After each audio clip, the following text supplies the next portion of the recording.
One fight is off UFC 322 prelims on Saturday. Wellmaker versus Haddon. Due to injury, Cody Haddon's removed from his bantamweight bout with Malcolm Wellmaker. Replacing Haddon, UFC newcomer Ethan Ewing, who makes his debut riding an 8-fight win streak, 7 of those victories coming by way of knockout. This bout will take place at featherweight, so one weight class above what they normally fight at, which is 135. 135 champ is Ethan Ewing of A1 Combat, Uriah Faber's promotion. This fight will probably be done in the first round. Both these guys have a lot of first-round finishes, and Ewing is not going to want to stick around for 15 minutes. He's not adequately prepared for a 5-round fight. Credit to him for taking this fight on 2 days' notice against a really dangerous opponent who's 10-0, knocking people out silly, and that will probably happen on Saturday too. I think Ewing gets KO'd in the first round, but due to him doing the UFC a big solid, they're going to keep him around for one more fight at least.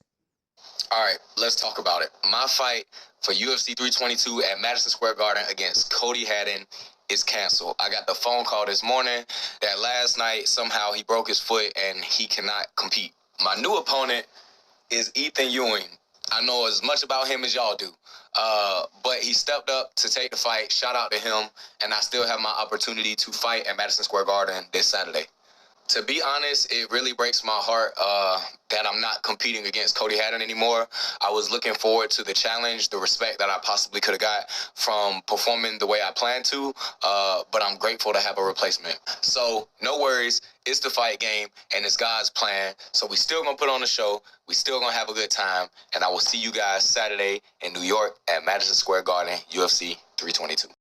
Opening odds for Malcolm Wellmaker versus Ethan Ewing. Wellmaker a -700 favorite. Ethan Ewing plus 525 underdog. And while Ewing wasn't specifically training for this fight, he did just have a fight over the weekend, so he is in shape. That should be noted because I mentioned earlier that he wants the fight to end early because he's not ready to go the full 15 minutes. That may not necessarily be the case because he just fought a fight that was scheduled for 3 rounds, but he won in 4 minutes and 13 seconds by KO. His opponent, Billy Brand, had a record of 6-4, so this is definitely a step up in competition, fighting 10-0 Malcolm Wellmaker, and it's reflective in these odds. 7-1 favorite is Wellmaker. Usually in these situations, a guy taking a fight on short notice as a massive underdog, he typically does get smoked, but MMA is MMA. You never really know what can happen. Styles make fights, so they're just going to slug it out until someone drops.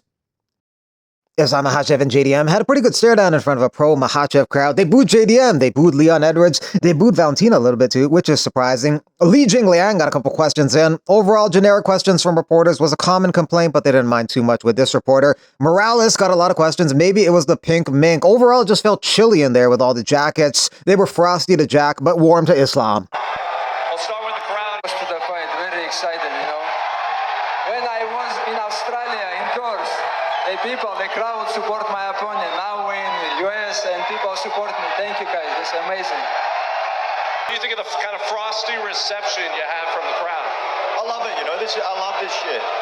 This is the atmosphere I'm looking forward to Saturday night. It's going to be a good night.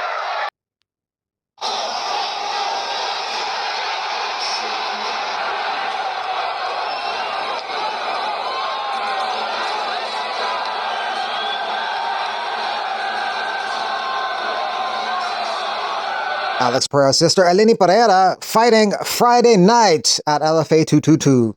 108 pounds. I'm coming for the biggest and the baddest bitch.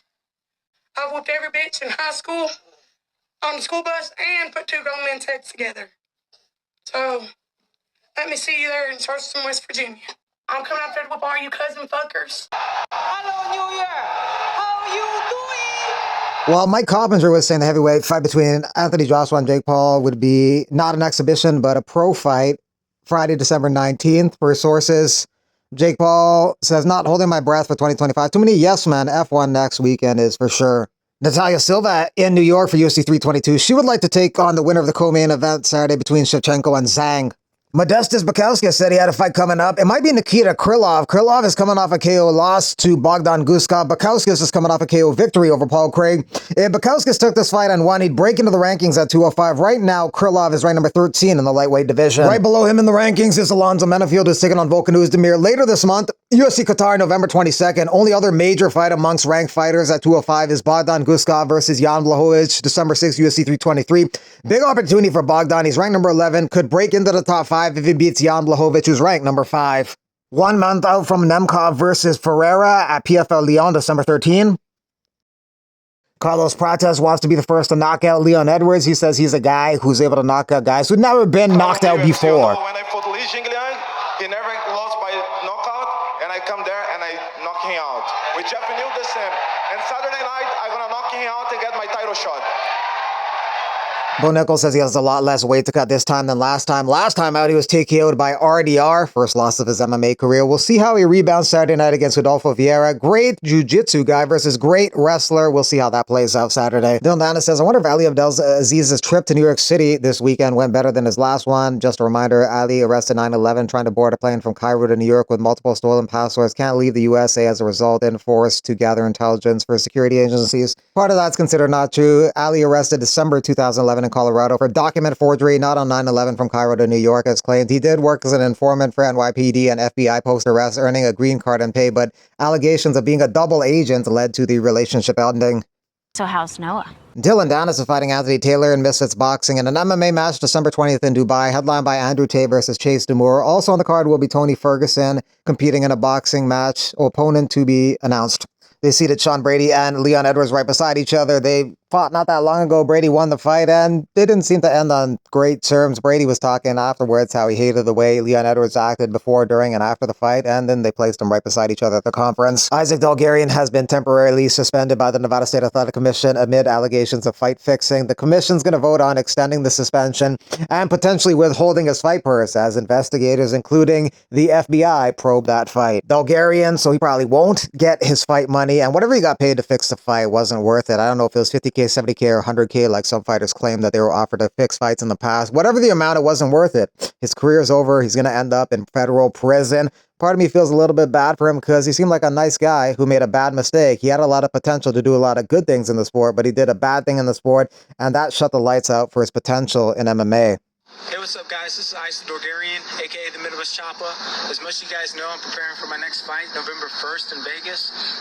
Something I'm super excited to try out is this new...